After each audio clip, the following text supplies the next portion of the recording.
it still starts with the music. So you have to focus on the music first and involve people that can help you to get it to another level. Try a lot of new things, work with vocalists, try to find your unique sound. So it starts with that, and besides that, nowadays you have to work on social strategy. Yeah, you need to have a signature sound, a unique sound. I always say that Shazam is to find out what the name of the track is, but you should already recognize who the artist is. If you have that nailed, then you have golden hands, and then you have the ability to actually blow up. So I asked him as well, do you want to play a few gigs or you want to be a big superstar? He's like, I want to be a big superstar. So I said, in that case, your music is even more shittier.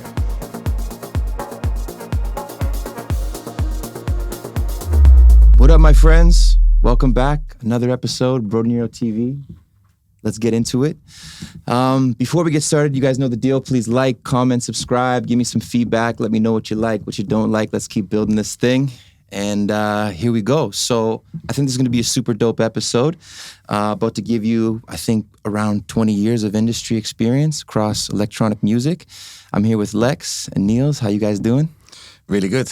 Thanks for having us. Yeah, of course. How's Bali so far? Why do you guys like it so much? You've been here a little while now, right? Yeah, this is my third time being here. It's 2 years ago. I was here twice for 6 weeks. I always come here for 6 weeks because going less than that is just a little bit too short. Yes, to fully experience it. And I just love the energy of the island, the vibe, and also you have the ability to have the whole morning for yourself before Europe wakes up.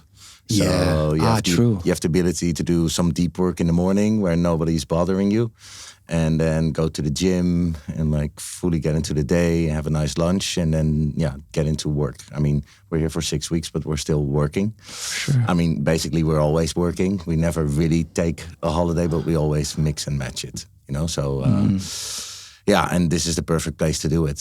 So really happy to be here. And we did a nice mix between Canggu and Uluwatu. We stayed here for 4 weeks and almost 2 weeks in Uluwatu, which is also super nice. Yeah, I love Ulu.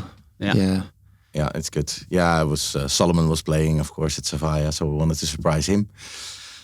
So that was nice, and it's a little bit more relaxed there. Especially the traffic here in Canggu can get quite crazy. Yeah, of course. Now with rainy season, it took a while for us to get here to the studio as well. Yeah. We should have maybe taken just a scooter and been rained on, but at least we're dry now. For sure. Now that you guys have been here for so long and so many times, and you both have so much experience in the music industry, what's your thoughts on Bali's evolving music scene? I really like what's happening. I mean, you have the bigger events at Savaya, you have Morabito, Miss Fish, there's a few places that actually disappeared, I think. The Green Door I haven't heard from. I don't know if that's Green still Door, open. R.I.P., yeah. Yeah, that was always after Morabito, everybody would just go there. Yeah. Super small venue, but a cool vibe. La Brisa can also be cool. That was nice. We were there last weekend, I guess. With the Penny guys, it was nice. But I like how it's evolving, and a lot of pretty big artists are now coming to the island. A lot is happening. I'm curious. Also doing New Year's Eve, it's crazy how many big artists actually make it out there. Dude, every day, the whole week, it's crazy. Yeah. It's actually quite impressive. I think a lot of other places are more struggling getting the headliners. I see some of the festivals, even in Costa Rica, that are not able to lock in some of the bigger artists that they want to lock in because there's so many other opportunities in specific destinations all over the world that are opening up. So it's interesting to see that evolve and seeing Bali doing this well. But also very curious to see how next year is going for the music industry in general. True. Even Ibiza. Ibiza is going to be the most interesting year, I think, this summer. A lot of changes happening there. So, curious to see that. And also with artists, there's some artists that have been doing really well and then suddenly, they're not keeping up with the new talent that suddenly blows up. Yeah. Due to social media and all the platforms out there, it's things are changing. It's changing. It's a lot more work for an artist to grow, but it also allows some artists that do it really well and really understand it and have everything aligned. They can boom really quickly. Yes. So, yeah. I actually want to touch yeah. on a bunch of that stuff all throughout the podcast. I structured it super nice. So I'm curious your guys' origin story as managers. Clearly you're working together, business partners. How did you guys come together and start managing artists? What's the backstory?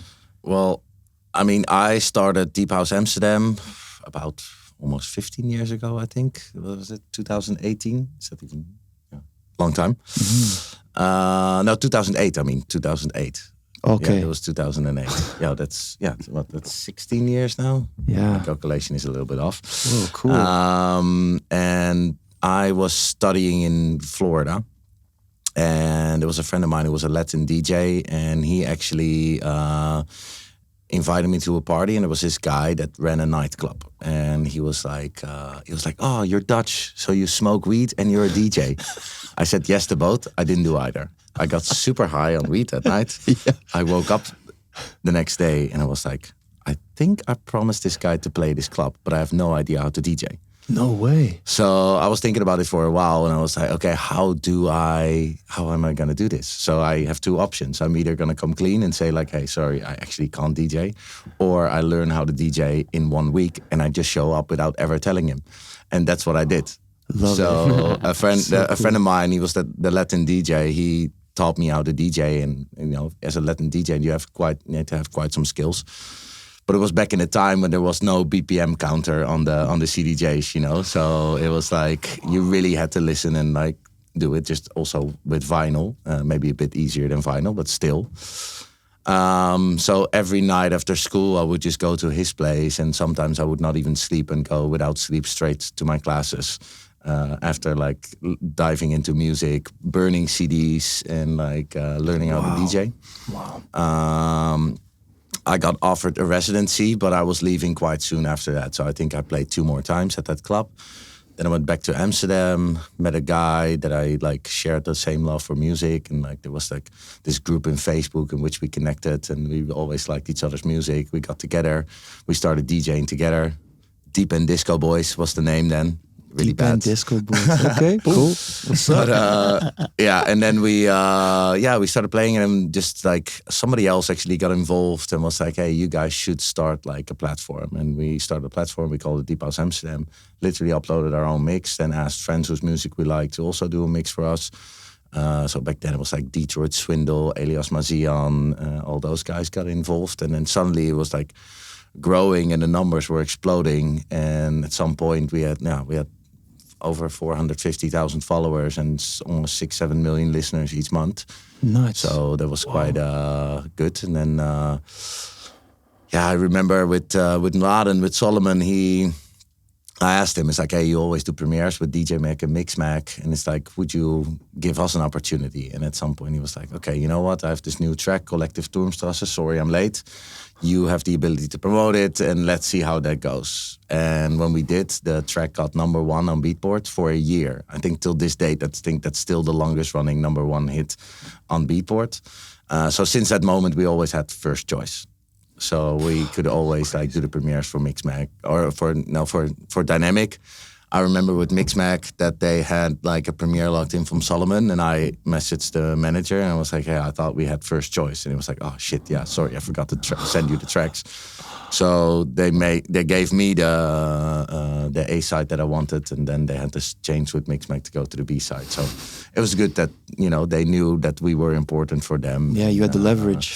Exactly. So yeah, that's how I've built my experience. And then I was working on a label actually with Prunk from Piff Records, and we met one night at my place, and I was living at that time with Pharaoh. He's also a DJ, and we just met that night. And like the day after, he just called me up and he's like, "Hey, I don't know why we just met, but I have this connection with you. We should start a label." So we started a label with Sony. In the end, we only had one release out ever. We also not really connected fully on the music side. So I told Prunk as well, it's like, you should do your own thing. And he's very successful with that now. Cool. So we have one only release, which was by Marlon Hofstad, which is also quite interesting. I mean, he's now blown up and doing really well. But back then he made a completely different sound. And then Prank was the one that actually introduced us. Indeed. So we were at the DoubleTree Hotel at like the rooftop there. We were just talking about it the other day, saying like we even remember the exact same spot that we sat down. Yeah.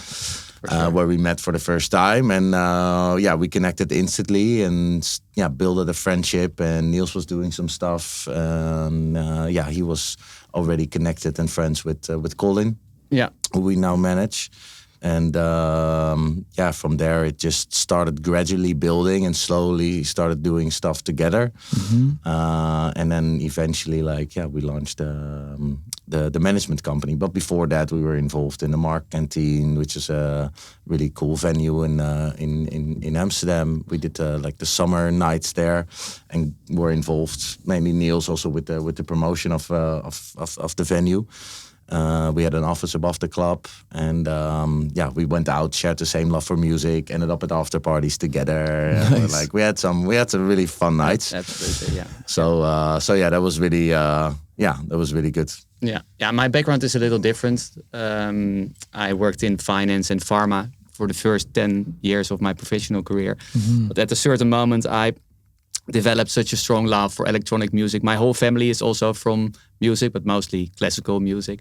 And in the beginning of your working career, you say, no, that's not what I want. You want something different than your parents and your family is doing. But at a certain moment, I got completely drawn back to music, visiting Club Trouw in Amsterdam. And I developed a love for refined electronic music. And at a certain moment, I got introduced by a common friend to Colin. I played with him quite a lot together, but at a certain moment, I had to be honest. He was just 10 times better than me in producing his tracks, and I thought to myself, okay, I can do two things. I can actually pursue a career myself. Then I had to spend at least 10 years in a basement somewhere with 2 speakers, and I thought, what I can also do is stand behind this guy. I strongly believed in him, not only in his music, but especially in his personality as well. And then I was also thinking who could be the perfect partner, personality-wise, but also with the right network. And Lex was the one, and like he said, we connected instantly. And the rest is history. We're now already almost 8 years together, I guess. Wow.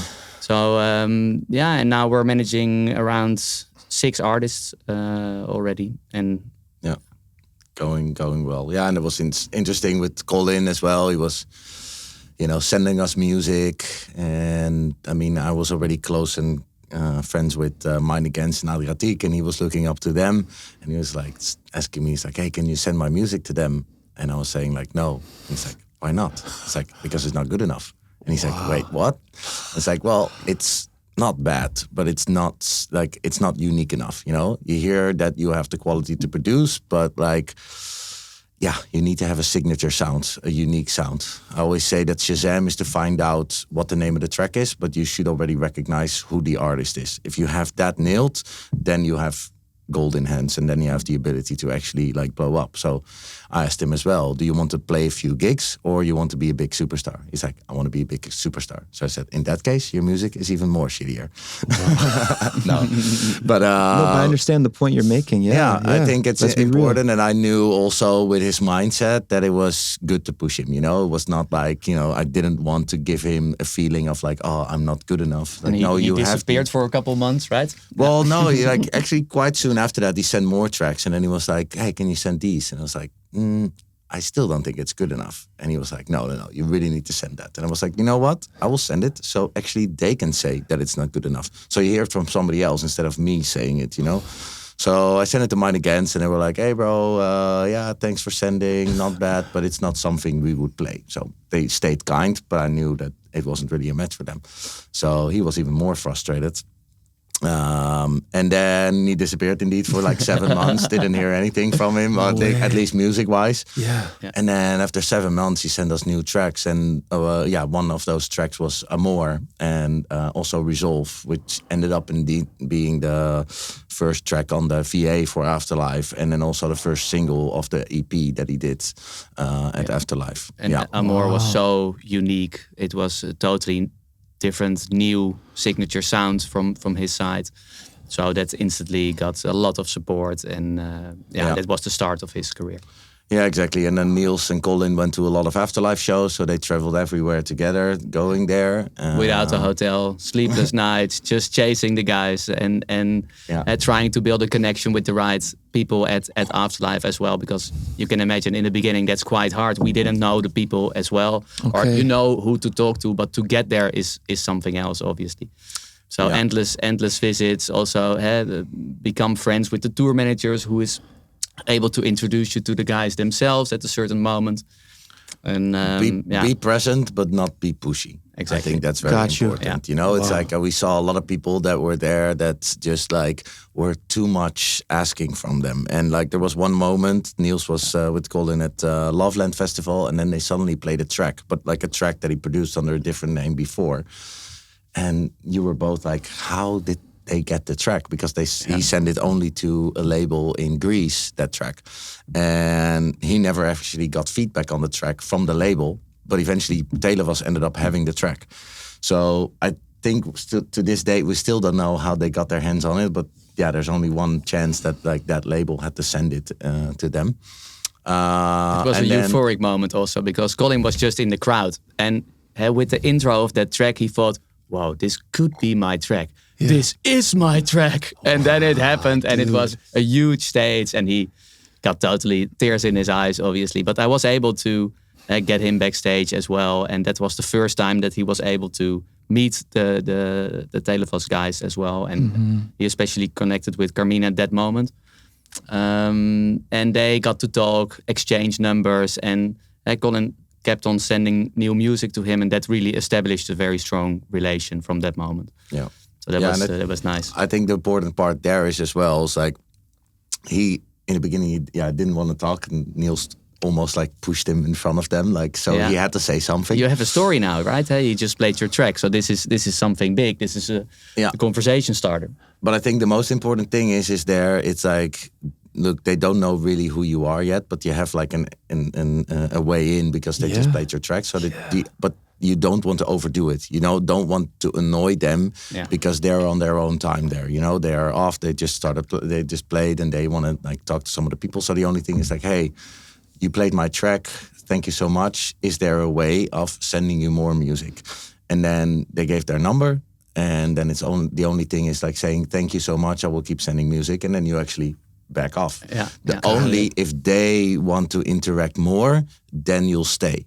But I've seen so many artists wanting to continue to interact because they think like, oh, now I have the moment. Now I need to like. You have to be patient. But you have to be patient. The only thing you've got what you wanted. The maximum you can get out of it is getting their number, so you have the ability to send tracks. But if you are engaging more and more and they're annoyed by it, then you're like back to square one.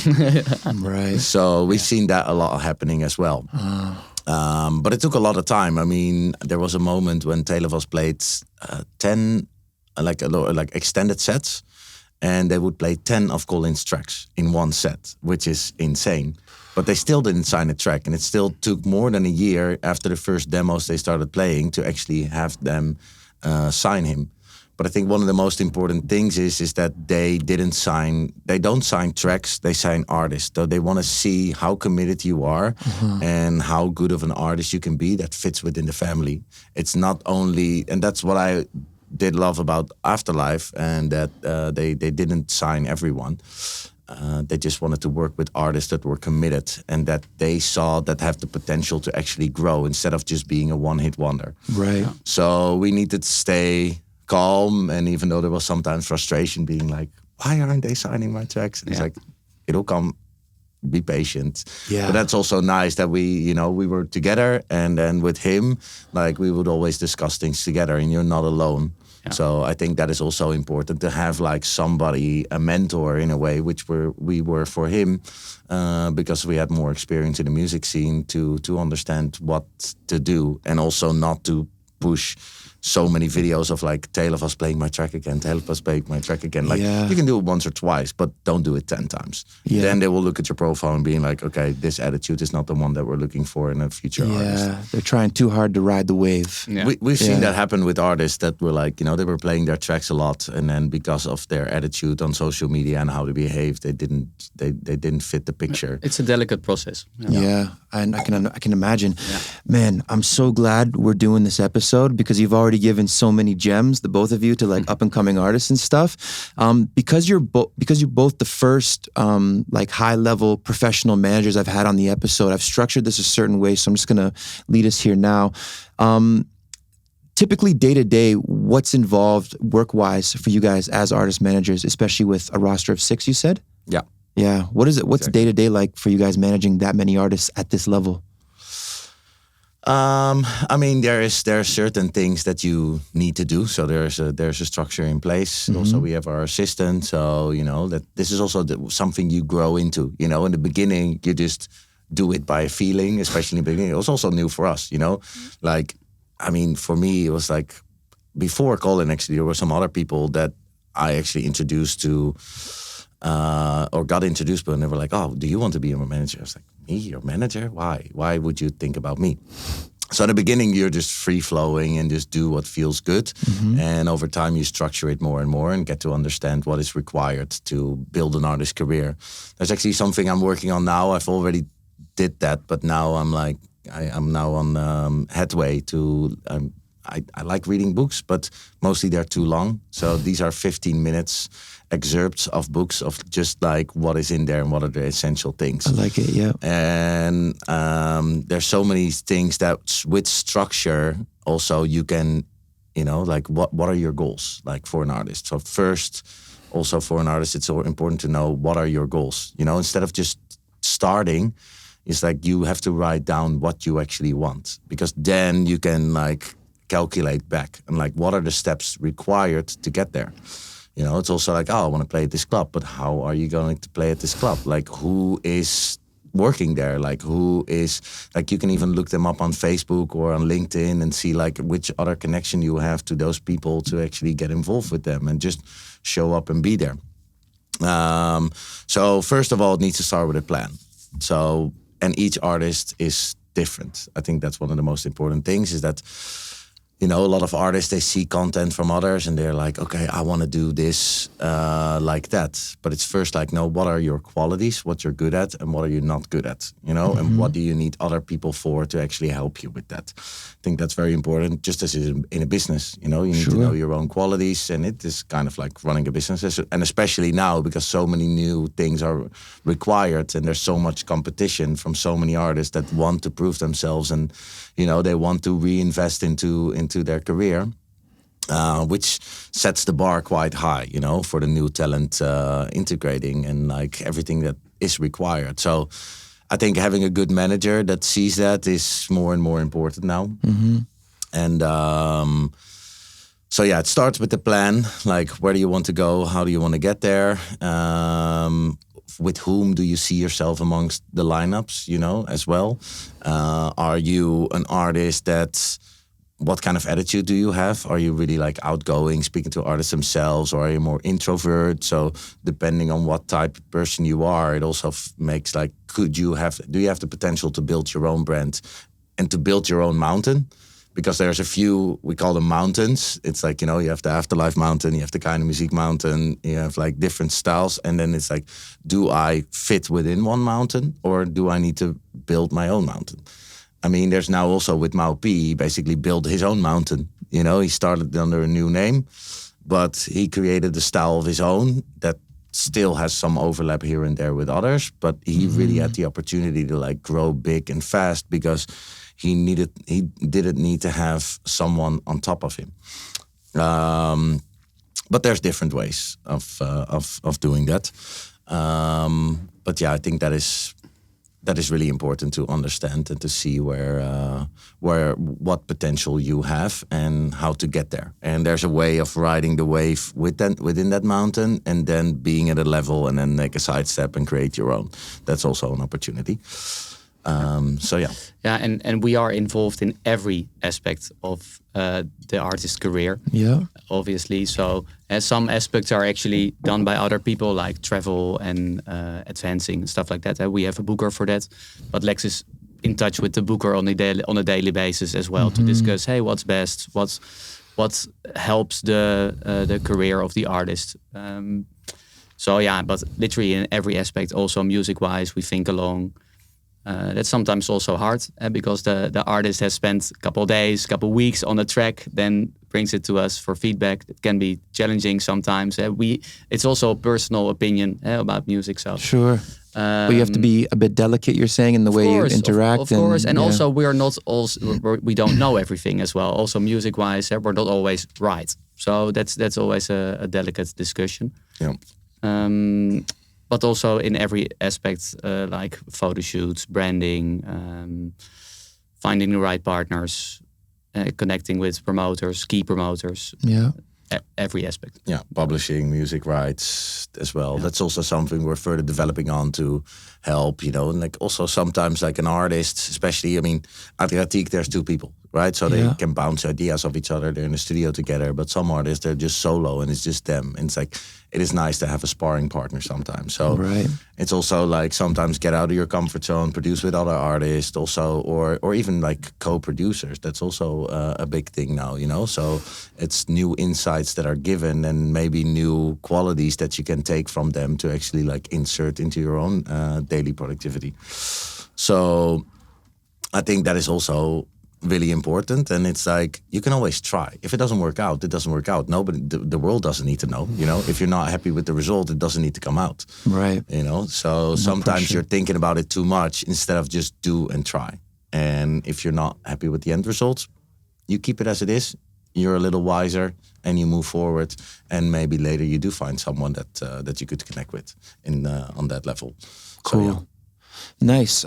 When it comes to like signing a prospective talent, what do you guys look for? I feel like there's a couple different case scenarios. So you have an unestablished talent with serious potential, or you have an existing talent that's already kind of doing their thing, that's seeking new management. Do you guys favor or lean into either side? Are you open to both? Or well, we have to be honest as well.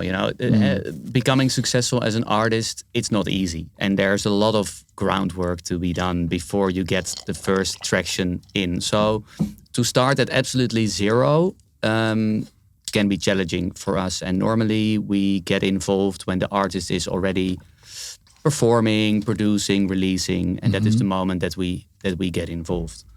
So that's we do prefer that. Yeah, it depends on the attitude, the talent, the drive. It's like how driven are you to fight for your position and understand actually that you are not owed anything. The world doesn't owe you shit. You're not better than anyone else. You're just a human being trying your best at that, but you need to fight for that. So once you have that ability to fight for that and just fully indulge and are willing as well to listen to us. If you're giving too much gas back and like not, then it's like, okay, but maybe we're not the right person. That's also a possibility, So we are not molding ourselves always to just fit the perspective of the artist. We need to make sure that we are aligned and that they trust in our vision and the way of working. So we're not pushing, it needs to feel good for both parties. And also for us, we need to have fun. Like, we love working hard, but we need to have fun and enjoy the process. So if we can't have fun with an artist, then, it's super important as well. Yeah. Personal connection, and especially, like Lex mentioned, the drive from an artist is super important because in the end, the product needs to be delivered by the artist as well. So we can definitely enhance it, come in with our team and skills, but in the end we need the artist to produce assets that we can work with. So that drive is hugely important. Right. So it sounds like if there was a situation where an artist that was looking for management, they were signed to a bunch of major labels, had a bunch of credibility, but then their attitude might be a bit off, And then you have, on the other hand, an up-and-coming artist that's super ambitious. You guys connect really well. He's highly driven, open to criticism and feedback. You might lean into that up-and-coming artist more so than... Yes. In the end, that's we also had we will not go into any names, but we had the opportunity to manage a couple of very big other artists as well. But at a certain moment, we realized like we might not connect fully, and in the end, we didn't do that. That shows your guys' integrity, I feel. Like it's not just about chasing the buck or aligning with huge names. We need to feel good on a daily basis also to perform. So exactly. It's our mental health and state of being, like being distracted by that is not worth it. Not worth any type of money. Like we want to feel good every day, enjoy ourselves. We'll work hard, but it needs to come from both sides. You want to inspire each other, and you want to lift each other up. It's like 1 + 1 is 3. Like instead of us just like shutting off and just having to do the things and knowing like, okay, we'll get this done, but not actually enjoying the process. That just doesn't work for us. Right. Yeah. Right. I get it. Cool. I'm curious, segueing rather into like artist development. Once an artist like gets there, let's say, that has quote unquote like measurable, perceivable success, what do you guys do to keep that artist evolving? To give like an example, if you think it fits, like say an artist is valued at like 4 to 6K per show and they have ambitions to break through 10, 15, 20K. What's your guys', let's say, tactical or technical process to do that? I know there's no written blueprint step by step, share a little bit about but I'm just curious what you guys do to really push the envelope and keep them rising. You have to try to create a new momentum. And in a career from an artist, there are certain moments that are a big momentum and the career grows a little bit. So when a new artist comes in, or an artist that we already work, we try to look into the future, decide a moment where we can actually work on a big release that we know will do good, but combine that also with maybe 1 or 2 befriended promoters that we actually meet with and say, hey, this is our plan, this release is coming up. Can you actually help us to lock in a gig that the artist at that moment not really deserves yet? So a bigger slot, a bigger position on that lineup. And that creates the new wave for that artist. And there are actually multiple other things that you can do to build a bigger momentum. But these are 2 things that come up with me now. Maybe you have more. I mean, but the use of momentum is really important. I've seen, I like analyzing stuff. So I've seen artists actually that produce a lot. They like release music but they're not really performing. But they have some of those have like 20 to 30 million streams on the track. But nobody knows the artist and nobody books the artist. But because they've already been there and the release was like a year and a half ago, they didn't create a momentum in the time of this release like blowing up. So then you're actually back to square one because you didn't make use of this momentum. And all the promoters know like nobody booked him due to that. So why would we book him now? Because nobody actually there were no fans in a way that wanted to go to his shows because maybe there were, but they didn't know. So none of the promoters are buying into it. So the momentum, making use of the momentum is one of the most important things. Right. Yeah. So, and then also if an artist, that they will, when they play, they will deliver quality, and you give them an opportunity, they will grow into it, so they will outgrow their own ability at that point. And with Colin, we had this as well. We had actually during COVID, he was supposed to play the opening of the main slot at Digital. And then we had 2 years of no events. And then they were like, because we kept up during COVID, which was also an interesting time because there was no given play on like how to do this during COVID, how to manage an artist during COVID. It was never there. So there was no playbook, how do you do that? And we kept going with releases, but also with streams. So there was a lot of opportunity there. Mm-hmm. But it is. Where did I want to go here? Yeah, building towards a momentum is actually key, and think ahead. Yeah. Oh yeah. Now I wanted to go back to Digital. So Digital saw all of that happening, and then they had new festival, new bookings as well, and they were like, you know what? You play after Paul Kalkbrenner and before Artbot, the last before slot, like on that stage. So it was supposed to be the opening slot 2 years later. No events happened. Yeah. And suddenly he moved to the last before closing slot between Paul Kalkbrenner and Aardbad, which was like huge. Wow. But he killed it. It was a great set. They loved it. And from that moment, everybody was like, wow. And other promoters are looking at that and say, whoa, he's playing these kind of slots now. Wow, that must be interesting. It's creating a fear of missing out as well. You know, it's like there's a lot of promoters that want to be part of the early journey. You know, they want to build a connection with an artist as well. So if they have the feeling like, ooh, this artist is ready to blow up, you know, let's give him the opportunity or her the opportunity. That's really, really something. And it's for us to get them to that point. Yeah, that's one of our tasks as well, to make stuff like that happen, obviously. Yeah. Cool. There's a gem there I want to bring up again. You had mentioned how there was a producer that was putting out great music, 30 million streams, let's say hypothetically, but he wasn't pushing on the performance front and potentially maybe social media as well. So I'm thinking here, what an artist potentially should do is, if he's putting out great music, getting momentum in that regard, he should also be pushing to get out there and perform and put the music out there, or vice versa. If you're getting great performance opportunities, make sure you have consistent releases as well. Yeah, exactly. Yeah, cool. that is very important. I mean, depending on what you want to do. I mean, if you want to be a producer for other people and just be the studio nerd, that is fine as well, you know, but it depends on your incentive. But if you really want to build a career out of it, and you have a profile, then you might even need to change your name and start something completely new. That might actually give more opportunity, because maybe you're already at a certain production level, but you have a page with like a lot of streams, but nobody's booking you, nobody's interested. Maybe using that knowledge and using your qualities, you could actually start a new name, and then you get like a new momentum built from that moment. And it feels like losing track of what you've built previously, but you have not used that momentum, so you might need to start a new profile. I mean, this is something that Maupi did. Like, see what it did for him, you know?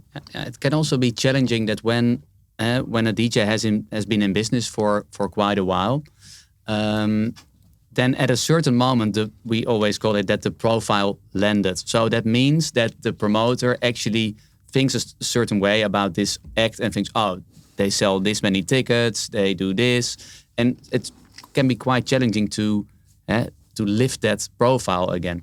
So it's super important to manage everything well from the beginning, because it can be challenging to go to a next level with an artist that is already landed at a certain position.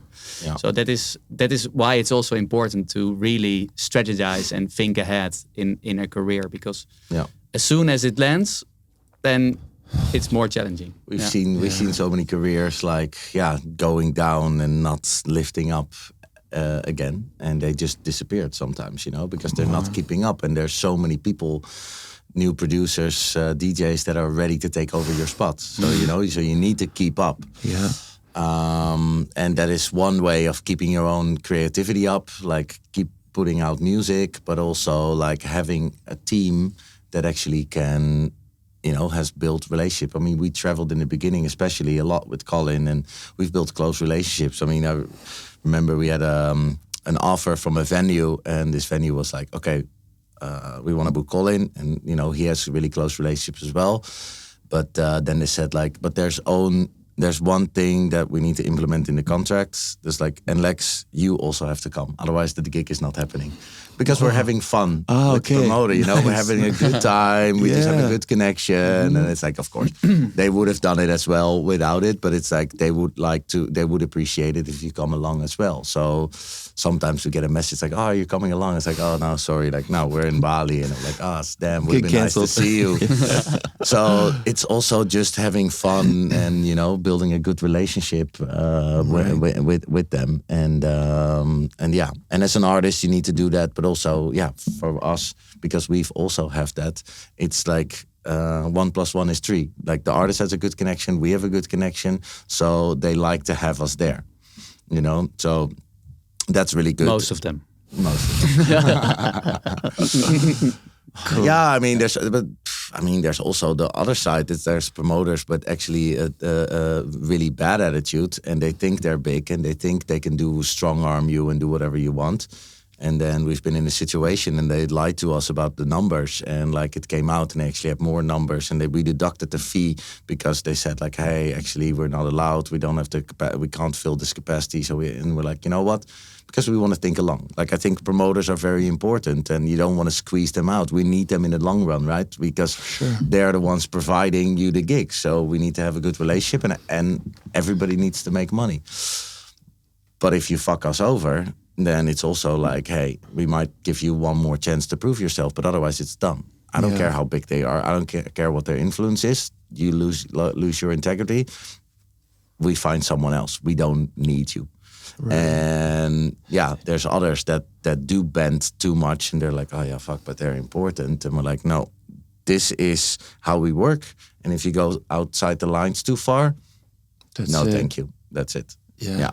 No, makes sense. So it's just staying true to who you are and doing business in a nice way. Of course, there are always like the cowboys in there, but it's like we wanted from the beginning to do business the nice way, and that's also proven to do well. You don't have to be an asshole to do business good. For sure. Yeah. For sure. Nice, man. Appreciate you sharing. So I have a bit of a loaded question here. As an artist, upcoming artist and producer and DJ myself, I've done a ton of like really granular due diligence on track records and histories of success for different artists. That's good. And I've seen like, you have situations where you have an artist like that's put out 50 plus releases over the last 7 years, and he's valued at X amount, let's just say 10 grand per show. And then you got an artist that has 2 releases out over the last 2 years, but has a massive YouTube following, and they're valued at the same price, if not more potentially. It feels like the traditional route of going where it's like you're begging on the record label's door, like, please sign my music. That's kind of out the window because of how social media has changed the game completely.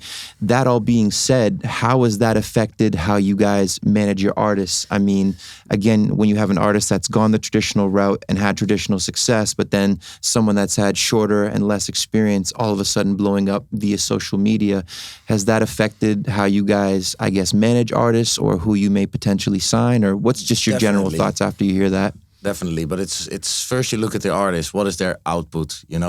Who is the artist and how are they working? Do they have a big output? Are they very good with social media? So to each artist, there's not like one framework that is like works for everyone. That's why you need to look at everybody individually, look at where their quality lies, and then work within that. But it's also, where is the interest? You can have an idea. It's like, oh, this would be great on that label. But if the label is not interested, then you're not going to sign there. So you have to come up with multiple ideas. Okay, this is option 1, this is option 2, this is option 3. So yeah, it's difficult to really say what is the right way of going about it. But it's you gotta be creative. Yeah. But the one thing that I always do is put myself in the shoes of others. I think that's one of the most important things. So it's like, okay, we are now in the perspective of the artist, but let's like look at the perspective of the promoter, the perspective of the label. Why would they be interested in us? So you need to be able to answer that question. Like, why are they interested, and what value are you able to give them? So, and if you're not able to answer that question, it's like, how can I provide value to them? Like, what do I need to do so? And indeed, for some, you have that now with Chris Luno. Chris Luno is an artist that just like recorded sets everywhere around the world. Like funny situations happen. Yeah. So he grew on social media, and then he's like, oh, cool, your music is cool, but your creative content is cool as well.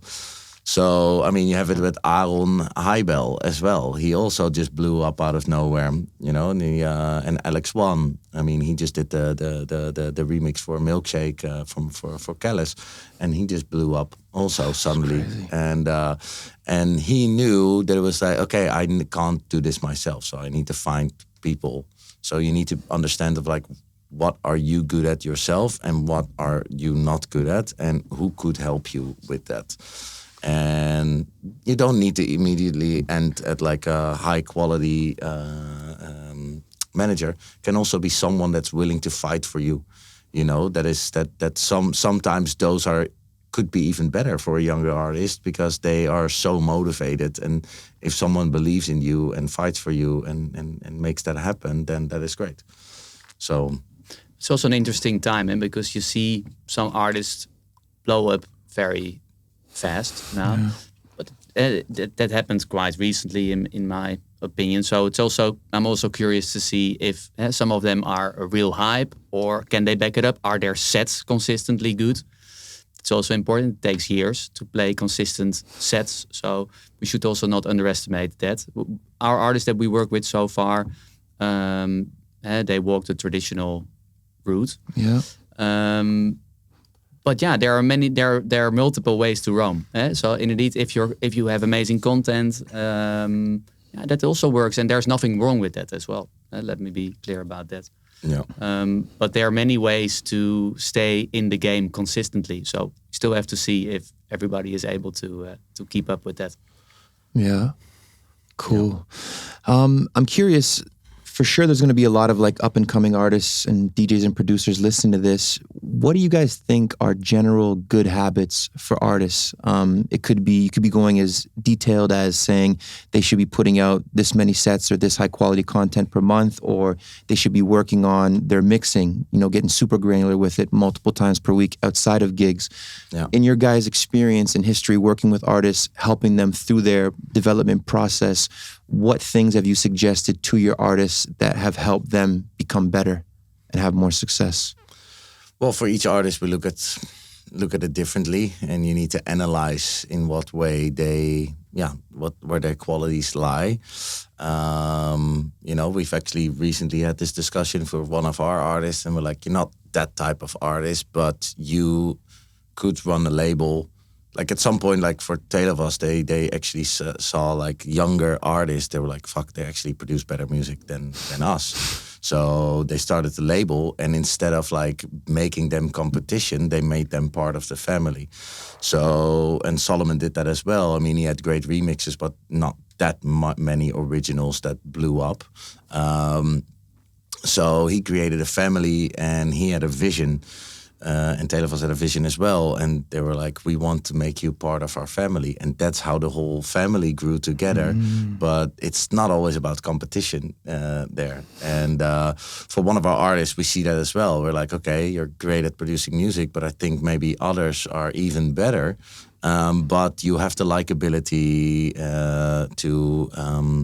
to get people together, because that's what you're good at. Yeah. So then there's a different path for this artist. And so it really depends on each personality. So that's why I think it's most important to start like, who am I? Like, what kind of person am I? Am I introverted? Am I extroverted? What are my qualities? What am I not good at? So that's where you start. Then it's like, okay, where do I want to go? And content-wise, you got to think about what fits within my style. In what way do I want to express myself? What is authentic? Yeah. What is authentic, but also what feels right for you? Because I've seen also artists, especially like more in the EDM scene, that were artists that knew they followed a certain playbook and it would be big. Now they're super unhappy. They are big, they make a lot of money, but they're not happy with what they're doing because they followed a playbook that wasn't aligned with their vision and their where their heart lies.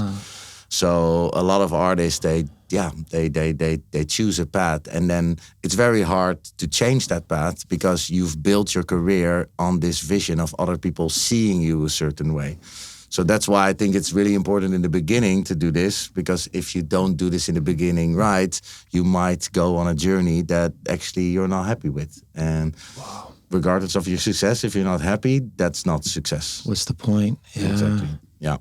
Wow, cool. Did you want to add something? Or? Well, now, in my opinion, it still starts with the music. So you have to focus on the music first and involve people that can help you to get it to another level. Try a lot of new things, work with vocalists, try to find your unique sound.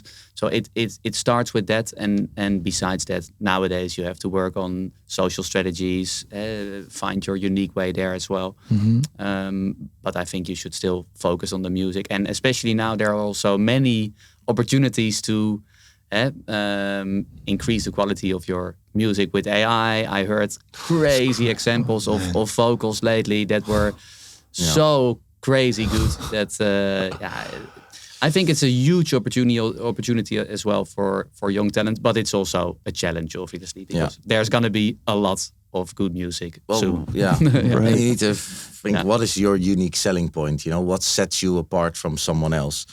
And yeah, I mean, you have some artists indeed on YouTube. I think Miss Monique actually blew up on YouTube. She had a huge YouTube channel. Yeah. And yeah, eventually she grew into that artist profile and just proved herself and did a really good job, you know. And then once you have a big following, even though she wasn't playing maybe back in the day that often, then it's like you can blow up quite fast if you prove yourself and you actually deliver. Because in the end, it's about when you are up there, you need to deliver every time. Yeah, true. And one thing that might be interesting for starting artists is like how a booker books a venue or a club. It's they first focus on the ticket seller, right? So they book the ticket seller, and then you have two types of artists that they book on top. It's the opener, which is new talent, and then an artist that's already doing quite well, fits within the music range, and you know they're either closing after the main act or playing right before the main act. So those artists are already a little bit more established. But as a young and upcoming artist, you're probably going to be the opener if you get the opportunity. So, but one thing that an opener needs to understand, and that a lot of people don't, is you are not playing for the crowd. You are playing for the booker, because the crowd doesn't decide that you're going to get booked again. The booker will. And it's not for you to show your hardest tracks and being like, get the crowd hands in the air, because you will annoy the booker. You will annoy the artist after you, and they will actually say, don't ever book this artist again. I don't care how many hands they got in the air. They did not understand what you need to do as an opening act. And as an opening act, it's never about you. It's you to set the mood of the night, to be able to have the big artist performance, have a great performance. And that might be difficult, but this is like if a booker sees like, it's like, oh, this artist really understands like what it means to be an opener, you will have more respect and you have a higher chance of getting another booking there. And then of course it's like building further in your career, and then once you've actually like had a release that had a little bit of traction. And this is what we did with Colin as well. Like after every set, we recorded every set and we would just listen in the office and we would like analyze what was going well or what was not going well in the set. Oh, that detailed, that granular, that absolutely. controlling it. Wow. Yeah. Wow. Yeah, because that is very important. It matters. Yeah. And I think that's why it's good as well that we both DJ, you know, because we have been involved in every aspect of the music scene. We organized events, had a record label, DJ'd ourselves. So we've done a publishing, co-publishing with Sony. So we've been involved in every aspect, so we understand it as well from every perspective. And yeah, I think that's where our quality lies as well, to be able to view it from every point of view, to see that and give them an honest insight on what it is required to actually grow as an artist. Man, I knew we were going to get some gems for myself and the other artists that are listening, but so much value, man. Appreciate you guys sharing everything. I want to shift the conversation a little bit back on you guys. You guys have given so much value to myself and everybody that's potentially listening. But given how much success you guys have had individually, as a business, with managers, with artists, I'm curious, what's like another mountain you guys feel professionally that you haven't conquered yet and you'd still like to? Like another phase of business, another big tier that you want to hit? What's next for you guys? Well, at this moment, we're developing for a couple of our artists their own brands, their own record label, their own event series. So that is something that keeps us busy at the moment. Cool. And it's an exciting time for all of us. So we're in the middle of that, and that would be the next thing for us as well, to get involved. You know, to to select the venue, select the lineup, select music for the labels. I'm excited about that. Nice. Yeah.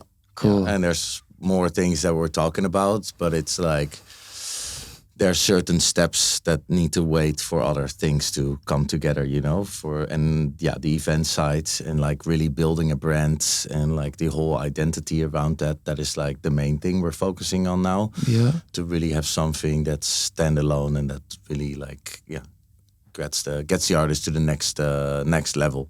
So it's a combination of like music events, label, and building own brands. Nice. What's your guys' opinion? I'm just curious, just came to my mind now. Like, say the goal is, as an upcoming artist, to move yourself and potentially, like you said, the analogy, climb a mountain that's already existing with a big name like a Kind Music or an Afterlife. Yeah. And then the artist continues to excel and do well and establish himself. And, you know, they go from always putting the label name under their name on a flyer to eventually wanting to move off of that mountain. At what point do you guys use your discretion and experience to say it's time to move the artist and help create their own mountain or their own entity?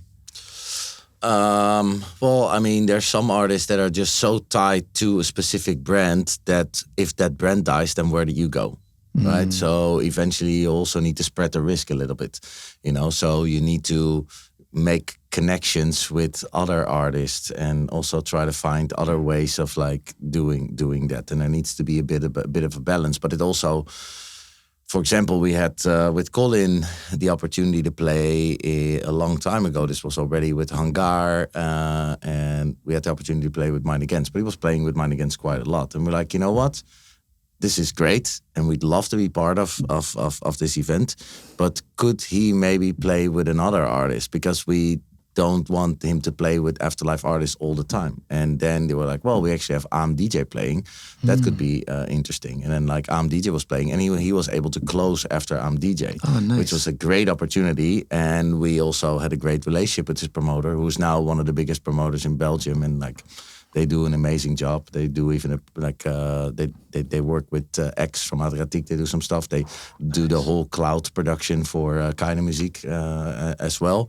So they've come from nowhere. We know them from doing small parties, and they're going there. But I think that is that is really important. And I think it also takes time for an artist to come to a level to really have a clear vision what you should do at your own events, what kind of world do you want to create.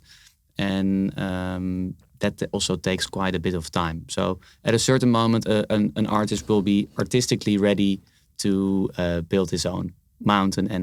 And now we've come at the point with a few of our artists to start with that. Yeah. Nice. Wow, cool. All right, guys, getting towards the end of the episode here. I mean, the whole episode has been filled, again, with so many tips for other artists. But for consistency's sake, I'll ask it. So I like to say, imagine there's a DJ producer out there that's not starting from zero. They have a few local residencies, a few releases on a few smaller labels, but they're really motivated and ambitious to reach the next threshold, doubling what they're valued at performance-wise, going international, things of that nature. If you could put together 2 or 3 gems of wisdom that you think would be key factors to help move them forward, what do you think they would be?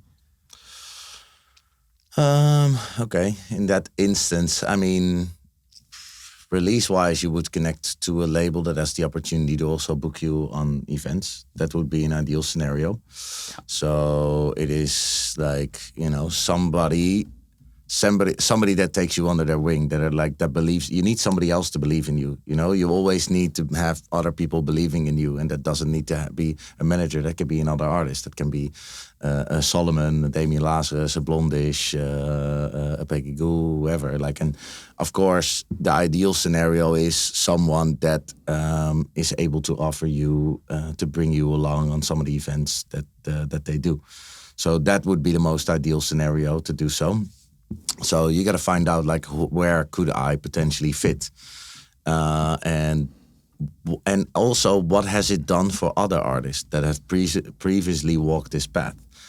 For example, with Afterlife, there's been a lot of opportunities with new artists growing up. But for example, within Inner Visions, it's been Jimmy Jules, Trick. So it's like the mainstays, and it's possible to be part of that, but it's very tricky to be part of that because you actually see a lot of artists releasing on the label, but they don't get the opportunities that Trick and Jimmy Jules do get. So there it is also limited in a way. So I've seen a lot of artists making decisions and trying to be part of something, but it's okay, they're actually, at some point you need to understand that they're not giving what you maybe want. Right. It's still not bad to do it, but you got to be aware of the impact that it has. And sometimes it does have a little bit more impact than others. And so, yeah, it's really like connecting with somebody that gives you the opportunity. And yeah, I think that's the main thing. Yeah, and find and also music-wise, find a signature sound. That's important. Yeah. Well, indeed, it's like there's that was with Colin. He was making music before the ones that I was like, it's not that good. It was music that could fit the label, but it was not unique. It was like, okay, actually somebody else made that type of track already. And it was weird to get out of the comfort zone and create something new, but that did resonate with them. And that's something they're looking for. Sometimes the artist thinks like, okay, I got to copy this and this artist to actually be part of it. But that's actually almost never the case. Actually, like creating something that is like could still resonate with the artist, but is a little bit more refreshing. You need to dive in deep for that as well, because it's a limiting belief that if you do what they already do, then I'm gonna be part of it. But you have to really dive in and see, hey, what can be next? What is me? What do I feel with this music? And then you can have the next thing, and that will bring you the success you're looking for. Yeah. So that's definitely one of our tips as well, I guess. Yeah.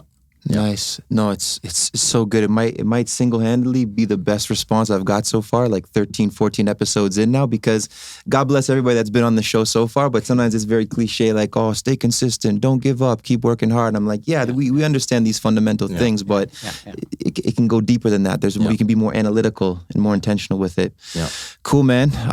So in closing, just want to take a moment to acknowledge you guys. Appreciate you being here. Clearly you are passionate and take what you do very seriously, especially when you told me that you guys sit there and like study the sets afterwards and get that detailed and specific of managing and analyzing things. It shows how serious you have to take this, because it's such a competitive space, right? Yeah, For sure. it definitely is. It definitely is. And yeah, I mean, you said the consistency, and that was like but it is part of it. And it's like, no matter how many times you enter a studio and you're like, fuck, I didn't produce shit. But if you didn't have those shitty days, you won't come to the successful days either. So it is important. Consistency is also important. Yes, so it's also, I wasn't trying to make light of it. No, but it is, but the thing is, it's actually like for me, the word fail stands for first attempt in learning. It's like the more failures you make, the closer you are to success. So it is actually, if you already knew that you would fail 25 times, and after the 25 times you would have success, how much happier are you to fail? True. It's like a perspective, how you look at it. It's like every time I failed, I was happy. I was like, I'm closer to my success. So there's this story about this Chinese man. He lives in a valley, and he has 2 horses. And then one day one of the horses ran away, and everybody in the village is like, oh my God, your horse ran away. That's so sad. And the man is like, I don't know if it's sad or if it's good. We'll see. Then like a couple of weeks later, the horse comes back with multiple horses. And then the whole village was like, oh my God, you have extra horses. Yeah, what a great, how great this is. And the man is like, I don't know if it's good or if it's bad. We'll see. The next day, his son rides one of the horses and he falls off, breaks his leg. So the people in the village is like, oh my God, it's so sad. Your son has a broken leg. And he's like, I don't know if it's good or if it's bad. We'll see. The next day, or next week, a war breaks out. So the army comes, collect the people that are actually ready to fight and defend the country. His son was not taken, and he was there. And the people are like, it's so good that your son is still here. Right. And he's like, I don't know if it's good or if it's bad. We'll see. Oh, I love it, bro. Yeah. So every time something bad happens, it might have a good influence on what you're actually looking for. And I also always say, like, how the bigger your wishes are, the more challenges you will face to actually that you need to face to get where you want.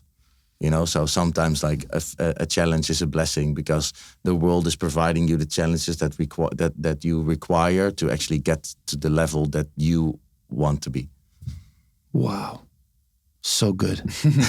Thank you guys. Appreciate you being here. Such a good episode, man. I can't wait to put it up. Yeah, nice. It was really fun. Yes, guys, thanks for watching. Please like, comment, subscribe. We'll see you in the next one. Much love. Peace.